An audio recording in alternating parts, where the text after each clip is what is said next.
শীত তো প্রায় শেষ হয়ে গেল, তো শীতের যে ধনেপাতাগুলো সেগুলো আমি ফ্রোজেন করে রাখবো। এগুলোকে এমনভাবে কাটবো, মানে পুরো ডালগুলোকে বাদ দিয়ে পাতাগুলো নিয়ে এটা রোদে শুকাতে দেবো ধুয়ে। তো এই সময় তো একটু ধনেপাতার দাম কম, তো আপনারা চাইলে 4-5 এরকম করে মানে শুকো দিতে পারেন। এটার অফ সিজনে আপনারা খেতে পারবেন। মানে মোটামুটি ডালগুলো ছাড়িয়ে নিয়েছি, ভালো করে ধুয়ে আমি শুকনো ভালো একটা কাপড় বা টিস্যু দিয়ে একটু জলটা ছেঁকে নেব।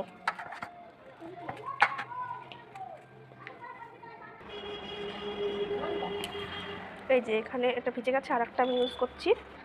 জলটা প্রায় নিয়ে নেওয়ার চেষ্টা করবেন।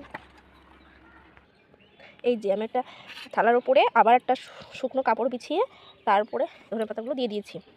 এবার যত ফাঁকা করে দেবেন, মানে বড় জায়গায় পাত্র দিলে অবশ্যই একটু তাড়াতাড়ি শুকাবে।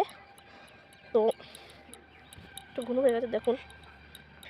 তো 2-3 দিন তো সময় লাগবে, তারপরে অবশ্যই রেজাল্ট আপনাদের দেখাবো। এই যে আমার ধনেপাতাগুলো মচমচ করছে, শব্দই পাচ্ছেন।